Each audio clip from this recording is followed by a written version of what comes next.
সবার খেয়াল রাখতে গিয়ে স্বামী ভুলে গেল নিজের স্ত্রীর যত্ন। কি হয়েছে তোমার? আজকে সকাল থেকে একবারও তোমাকে বাইরে দেখিনি, ওই জন্য চলে আসলাম তোমার ঘরে।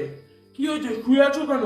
বাবা রে, খুব মাজায় ব্যথা রে বাবা, উঠে বসতেই পারছি না রে বাবা, তাই শুয়ে আছি। ও মা গো, কি মাজায় ব্যথা।